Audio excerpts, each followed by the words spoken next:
Hello, everyone. My name is Stephen O'Brien, the current 2023 to 2024 AMCTO president. My home base is at the City of Guelph, where I serve as the city clerk. And before I dive into things on this exciting Municipal Monitor Extra episode, I want to take the opportunity to remind you that what the purpose of these are. This is a relatively new venture for us at AMCTO. The Municipal Monitor Extra really is intended to give more thorough discussion around some of the topics that we cover in both digital and print version of the Municipal Monitor.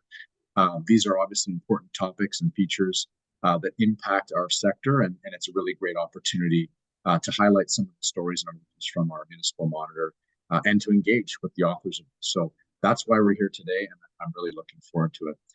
As our association continues to evolve, we're continuing to look for new ways to connect with you, our members, and reach, quite frankly, a broader audience across the municipal sector and across all municipal professions who may benefit from hearing a little bit more of a deeper dive on some of the topics we cover.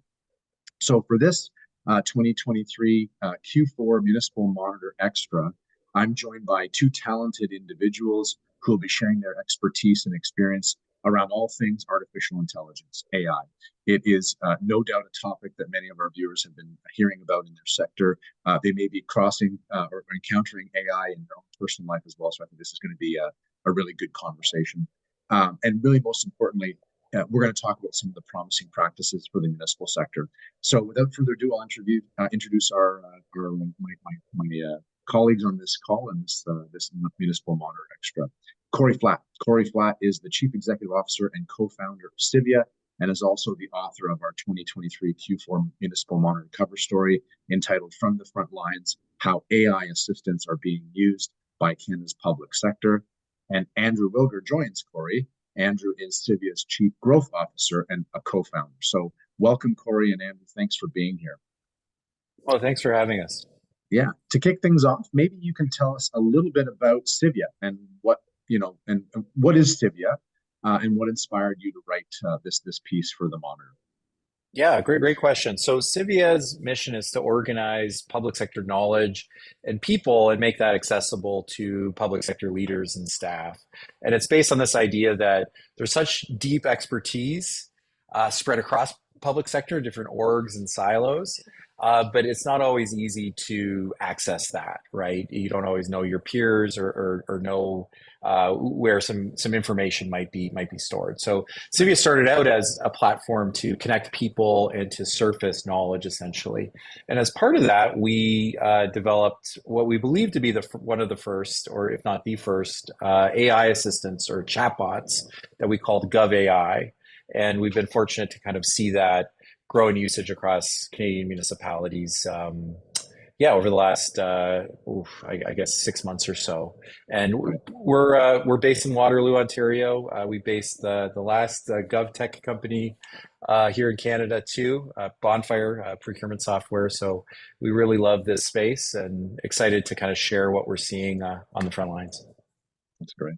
Yeah, so much of what you talked about sort of sharing in our sector. It's you hear people talk about, well, I've got this thing I'm working on, so I'm going to go and do some research and development. And I think the joke here in our sector is it's not research and development. The R&D is actually just rob and duplicate, and which is a bit of a harsher way to say there's a lot of sharing that happens in our sector. And your article certainly talks about that, and I think prompts people to start thinking about how we can share ideas in and around the space of where AI is coming to meet and intersecting with government, in our case, local government, obviously. So for those who maybe aren't as familiar with AI, which I think is hard to say, I feel like it's becoming a lot more ubiquitous, whether you know it or not in our society. But for those that maybe aren't familiar with AI, or for those that have not really had a chance to read your article yet, maybe you can tell us, really simply, what is AI when we talk about artificial intelligence, and what are some of the more common uses we've seen of it? That can be either in sort of a professional setting, public sector setting, or even just in sort of broader society. Sure. Okay. Well, so AI, of course, stands for artificial intelligence, and it's essentially software that can respond to triggers, inquiries, events, and do things or spit out answers and or action, right? And so it's essentially, a robot or a machine like thing that is operating not totally just on strict kind of guidelines like we're used to software doing, but it has, for lack of a better word, intelligence. It has the ability to really understand what's being asked of it and to essentially be creative to some extent in its response. And so you are seeing it pop up almost everywhere. You'll see it pop up in your software tools. You'll see it pop up in Clippy like things, in your Microsoft Office suite. You're seeing it in transportation, you're seeing it in medicine, you're seeing it kind of infiltrate all these different areas. And for public sector, I'll talk about the categories of use because I think that's a little bit more. It's very, very broad, right? But what would an office worker at a municipality in Canada think, potentially use it for? You can think of a few different categories. So knowledge inquiry is one, and it is the most used so far, where you're essentially asking the AI for a piece of knowledge. It's like you would ask Google or you would Google search for something. This is like a one step beyond that. The AI has already ingested the sources that Google might take to you, and it will just summarize it and give Right. you the information. So knowledge inquiry is a really big one. There's another really big category that's often called generative AI, where you're asking the AI to produce something, write an email for me, take this template and change it to fit this use case. Or we come from the procurement world, government procurement, where everything's templated, right? And so the AI applications in procurement are going to be fabulous, where they can stitch together the documentation for you very quickly, but also with a high degree of precision and accuracy. So generative functions is the second big category.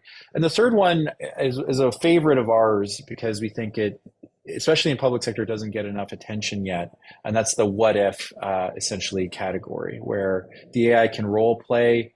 It can be extremely creative with ideas, whether it could be slogans or scenarios for you to think through. It's the what if capabilities are actually one of the areas that people get most excited about when they see. It's the most like magic, in my opinion, out of all of the different use cases. So we are seeing these use cases. It's even in all the different kind of usage in Canadian municipalities so far, but the dominant one by far, to the tune of about 70% of the usage is knowledge inquiry. Yeah. Give me some piece of data. I'm researching this, or what's the policy on this? Those kind of requests.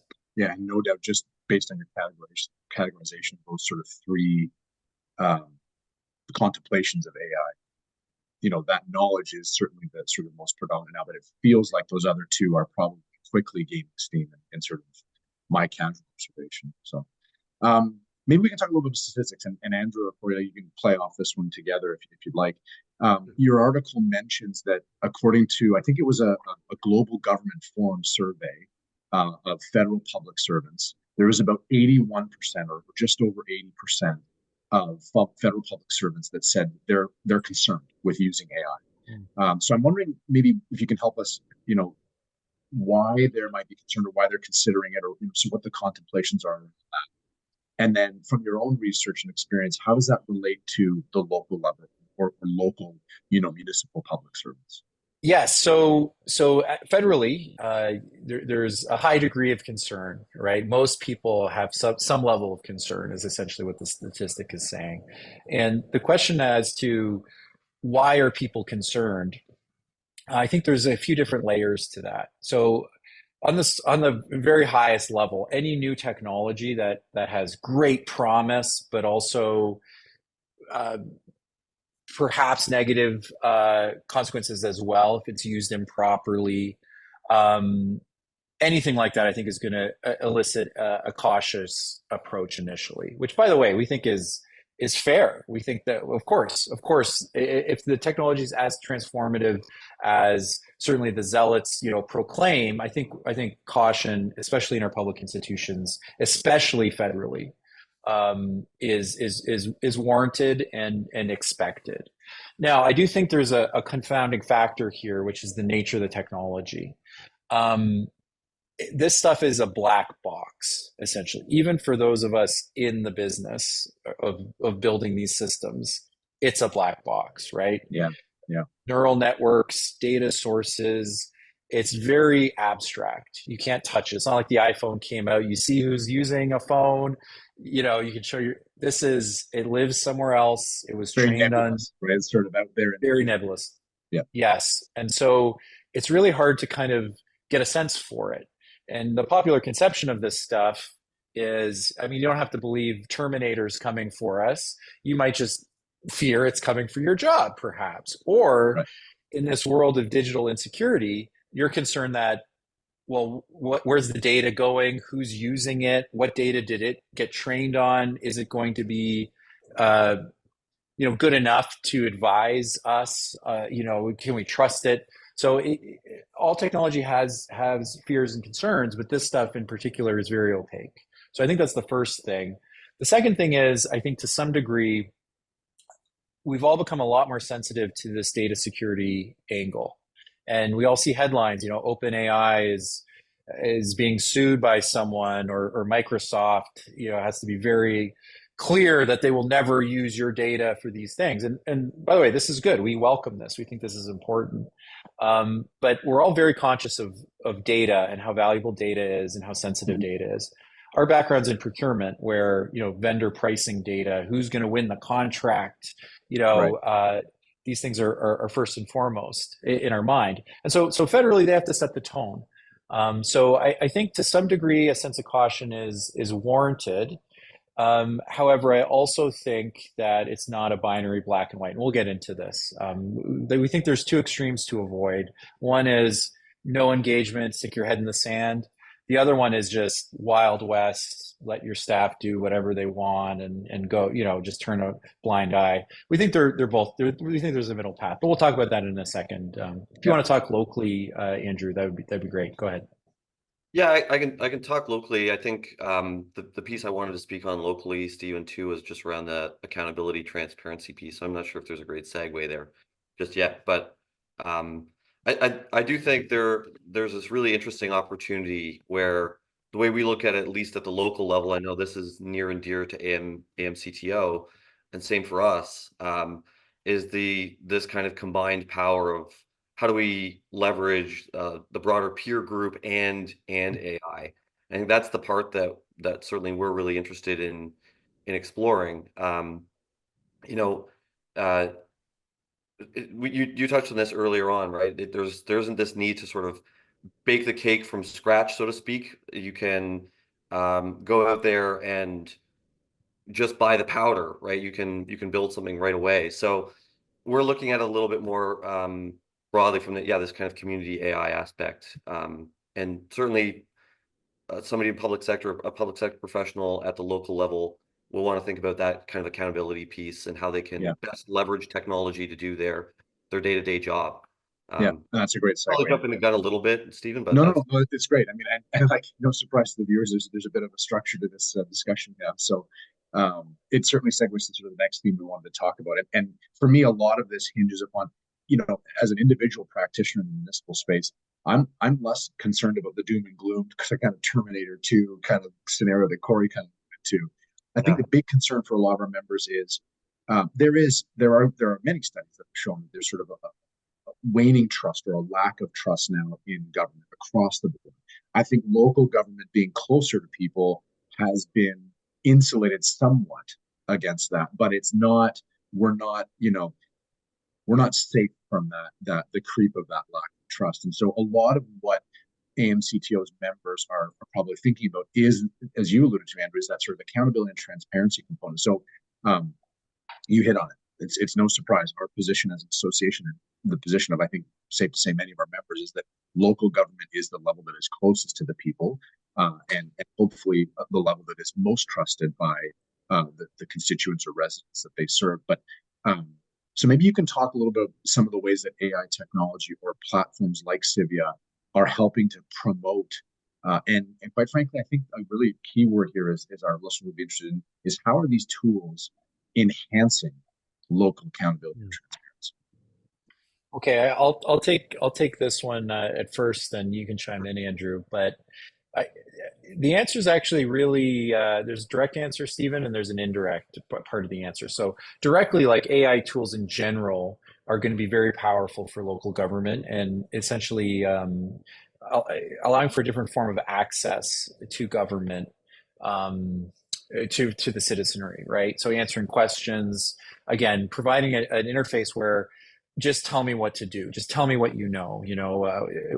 So there's essentially a wrapper around local government that AI can provide that will take all of the data that's inside the building, share what's appropriate out in a more seamless fashion, right? And it could be project updates. It could be there's just a chatbot to tell you if is it blue bin and green bin today or is garbage today, or these things. And AI can be proactive too. It can trigger notifications and things. So there is a whole class of technology coming in the form of citizen engagement Yeah. that will help tell that story. Now, we think the indirect story is more interesting in our opinion of what's happening.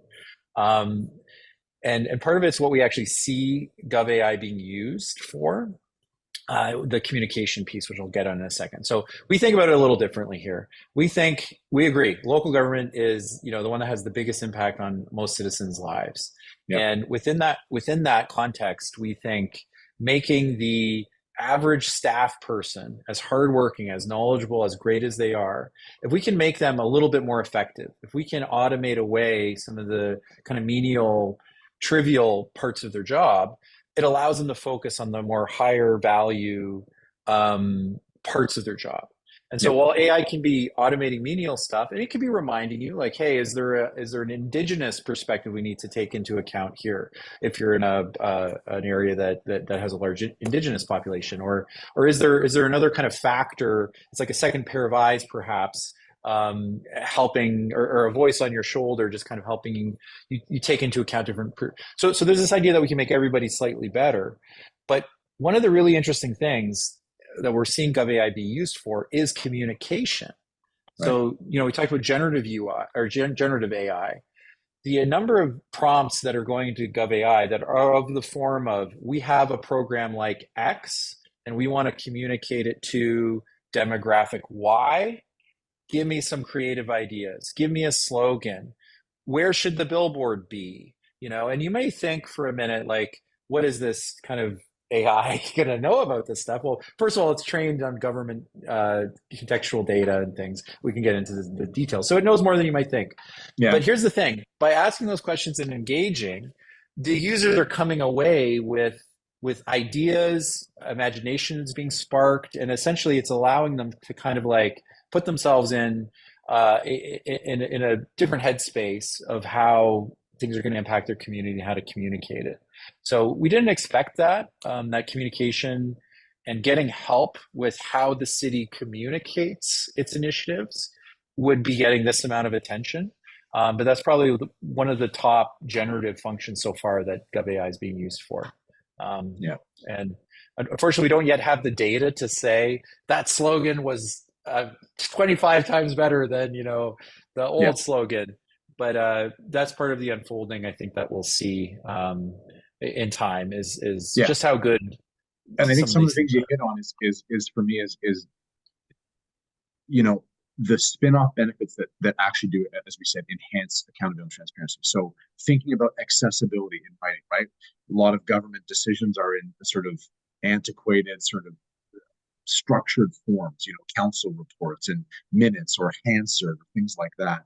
I liken it because of my role as a clerk is how can we get that information out to the masses in a way that's more, it's more palatable, it's more consumable, for lack of a better term. So I think there's a lot of promise there to sort of enhance the accountability and transparency space by making things more accessible. Perhaps to your point of highlighting the importance of other groups to engage in a community so that messaging and information and data and awareness is shared across the community in a more equitable ways. But Stephen, if I could just jump in too, one of the nice things about these systems, at least the ones that are broad, is they don't necessarily answer just from the city of Guelph's perspective. They can reference what neighboring cities or what Ontario-wide policy is, let's say, or practice. So there's a form of these responses that, seem like magic, right? Where they can say, well, here's how city of Cambridge or Kitchener or, a similarly sized city roughly promoted this initiative for them. Yeah. And, that aspect of it, where we can't have eyes everywhere, right? We only have 60 seconds in a minute, 60 minutes in an hour. Well, the AI is a little different. It can be consuming massive amounts of data. And keep in mind, it doesn't experience time in the No. exact same, or it compresses it, right? So it can be ingesting a lot more and bringing it forward to you. But I think this is the key. And Andrew mentioned it with community. The person is still by far the best thing in this whole system of data and systems and everything to make these judgments about what their community needs to hear and what they need to see. And so all of this stuff is just to support the individual. And by automating trivial tasks, bringing kind of the cornucopia of data and knowledge and policy to them, we believe that they're best situated to communicate and to continue to level up as life That's gets a really more interesting complex. approach and some commentary. I mean, I like it. I've got 2 young kids myself, and so AI doesn't have to worry about getting kids to soccer practice. So when you talk about time being a different sort of quantum for AI, it's an interesting way to look at it. And I think that sort of is a nice, again, segue to the sort of the next comment or next sort of theme that we'd like to talk about is you've obviously seen some common patterns of how public servants are using AI. Wondering if you can talk a little bit about that, but then maybe weave in that sort of that next thing we're going to talk about following that, which is to say, are there best practices? So we've kind of hit on it, right? Using AI to sort of take advantage of the time challenges we face, do maybe some of those more trivial things. So maybe you can talk a little bit about what are the patterns you're seeing public servants use AI, and then also some best practices for using AI as a technology. And then obviously weave in if there's some considerations you think need to be made by public servants. So again, For sure. what are you seeing, and then best practices and sort of some considerations or pitfalls maybe to avoid. Yeah, okay. And this is a great question. And I would say the number one trend, Stephen, and I wonder what percentage of the audience is surprised by this, but the number one trend is the horse is leaving the barn. Like the number one trend. Before we get into what it's being used for specifically and how to best do it, GovAI usage is doubling every 90 days. Okay, so that's thousands of percents of annual growth of usage, and that's just Canadian municipalities. There's people on your team, listener teams who are using things like ChatGPT or GovAI or other tools already, right? And so one of the most important takeaways I think for people here, and is that this stuff is starting to be used. We're surprised how quickly it's being adopted, and that's why we're trying to be a voice for what we're kind of seeing and sharing best practices. But that's the number one trend. I know it's a little bit unsatisfying. If you already get that, you're like, yeah, of course, that's not really like a noteworthy trend. But I think a lot of us are unaware just how prevalent this is. It's probably low single digit percentages of a given municipality's staff is already using some form of AI. Yeah. Now, sure. Depending how you react to that actually speaks volumes, which is kind of related to some of the best practices. But I'll touch on the next trend, which I think is very tied to that, which is generally speaking, senior leadership is falling behind in terms of using AI themselves. So how do we know this? Well, we look at the seniority of all the people using GovAI, and we compare it to what the ratios of staff to manager to director to C-level should be based on the employment at the city. And it roughly matches, and this is interesting, even since this article was published in November, December, or sorry, it was just published in January, but the data was from December. Late last year. It's actually the percentage of C-level folks who are engaging directly with the technology themselves is actually it's not keeping up. Yeah. And so basically the conclusion that we're drawing from this is that senior leadership is proportionally less engaged than their staff are. And unfortunately, this trend has probably the most risk because leadership needs to be the people who are most in touch with what the technology can do and what the risks and pitfalls are.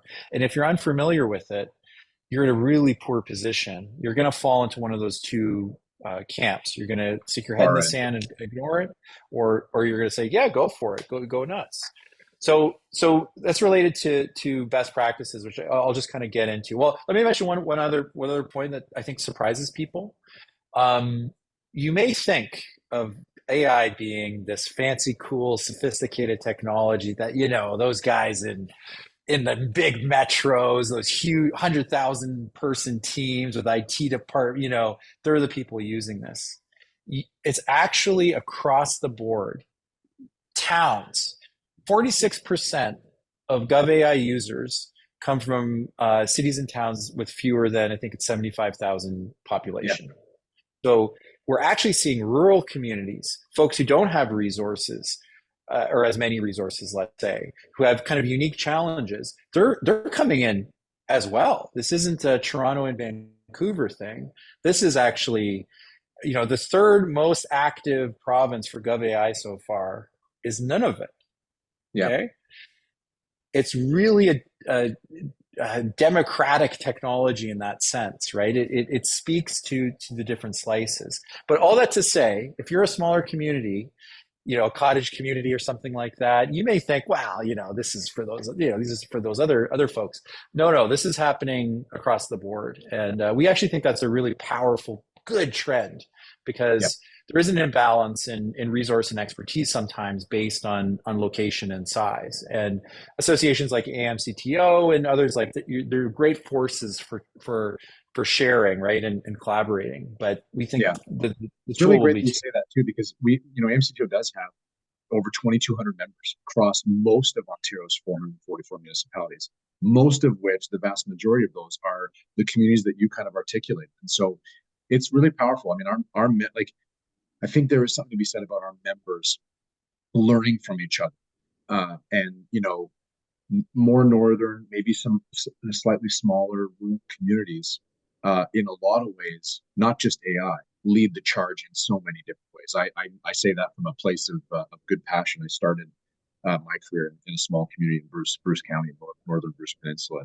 and maybe small, maybe not as many staff as the next biggest place, but strong and mighty nonetheless. So there's a frontier mentality, right? We tools that are going to work, we can gravitate and figure them out. And so those, I think those are the big trends, Stephen. Now the best practices. So, okay, look, I think the very best thing people could do is to educate themselves as much as possible. Yeah. Try it out for yourselves. Get ChatGPT or GovAI. Just get into the game. See how good it is, ask it questions, just experience it. How does it even work? So the folks listening to this who are attracted to the topic, you guys are already, doing the most important thing by getting out ahead of it, or at least keeping pace with your staff. The second kind of set of things that we would recommend, we call the 3 C's, okay? Context, community, and control, okay? I'll just quickly go through them, and it's really straightforward. Context: these large language models, or LLM, that power AIs are trained on everything, right? Yeah. They've been ingesting everything. You can think about it that way. But your context is not everything. Your context is a municipality in the north, in Ontario, and you're a procurement guy or a finance girl, and you're trying to, so your context is actually very specific, and it's different than the general context of kind of the training data that most LLMs are used for. So context is really important. You need to communicate that context into the AI. And tools like GovAI, this is kind of what we do, right? In the background, we are saying your answer has to make sense within Ontario policy and legislation for a small northern community of procurement manager level, who cares about, generally speaking, these things. So we're kind of wrapping the query with context. And I'm not just trying to promote GovAI. You could do this with another tool too. You just have to be mindful of putting in your query that way, so that you don't get the general answer, which is like a private sector, US heavy not really answer. Yeah. And so that context piece expands over time, where the LLM itself gets increasingly trained on public sources. Like pay attention to Ontario policy and Canada policy, but you can ignore, EU policy on this question, right? And so context is really important. That's the first thing. You can add it yourself, be hyper aware that the context that the AI is answering from is usually not your context. And so second is community. You usually don't know the answer. That's why you're asking, right? Yeah. And so having a team member, having your superior or your supervisor rather, this is why it can't be a bad word. There can't be a culture of like, we don't talk about AI, we don't use AI. It's being used. You want to have an open door. You want your Yeah. staff to be able to come to you and say, hey, here's what it said. Does this check out? Or a trusted peer, maybe the city over, where you guys can talk about Yeah. what you're learning. And then Relatively simplistic, but yeah, absolutely important for sure. Yeah. Listen, a lot of this stuff is kind of basics, right? We joke about making a little checklist that people can stick on their monitor for like, and just ask yourself, like, because here's actually one of the dangers. When it works really well, it is really very cool and very impressive and feels like magic. And unfortunately, for some people, me included, it's easy to get a little swept away in that and to just trust it blindly, right?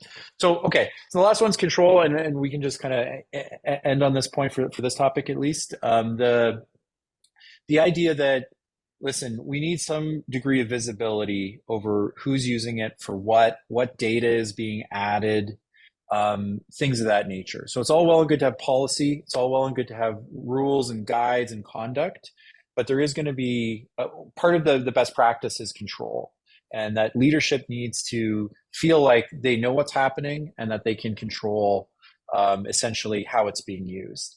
And it all starts with them being knowledgeable and having visibility to how it's being used. Have it be part of your conversations, part of your staff meeting.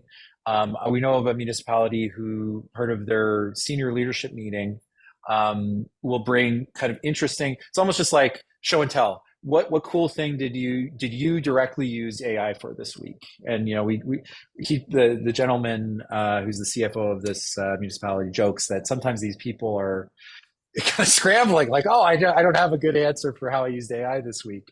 But as a forcing function for that leadership team, it's been really, really helpful. Yeah. All right, we are nearing the sort of end of our chat today. So I'm going to treat the last kind of discussion point or question we have as a really quick hit. One or two things, 5 to 10 seconds from each of you, if that works. And maybe I'll start with Andrew, and then I'll jump to you, Corry. So real quick hit, how do you see AI technology evolving in the next 5 to 10 years? Yeah, I mean, well, we've already touched on the fact that the horse has left the barn, so to speak. And what we see right now is it's very broad. We're in the early stages. And I think just like we saw technology evolve, let's use the cell phone as an example. You had the underlying technology, which means that led to the ability to build app stores and more specific forms of it. I think that's what we're going to start to see, and maybe we already are, is there are going to be the broad platforms. There's going to then start to be the more narrow, focused, deeper platforms that are trained more specifically to answer and work with a particular professional in their field. So I think that's going to be the real thing we'll see. Yeah, cool. Corry? Yeah, we're moving from the general to the specific, like Andrew said, right? So what that means for AI is the data that the AI is trained on will get more and more specific. The specific work it can do will get more and more specialized. And so, yeah, you can think about it like we're unblocked now to build applications and specificity around this kind of core technology. And it's going to be really exciting. But again, I think almost immediately, I think there's going to be a big push towards visibility and control around this stuff, because I think that at the end of the day, you have to be able to see it to be able to manage it. And that technology doesn't really have to do with the LLM itself, the AI itself. It's the supporting technology around the AI that makes it usable in these contexts. And so we'll see a lot of growth in that, I believe, in the next few years. Yeah, that's great. Well, listen, Corry, Andrew, thank you so much for sharing your expertise and insights with us today. There's lots of things to think about. Like, I mean, this is one topic where it's like a layered on. Peel back one layer, and there's more to discuss and more to contemplate and more to think about. And you've certainly given us a lot to think about. I hope everyone that was watching today learned a little bit more about AI, especially those who might be curious and again, just getting started or testing the waters. You heard these two gentlemen say, jump in, try it out, create a safe community and awareness about it. And I think that's really important as well.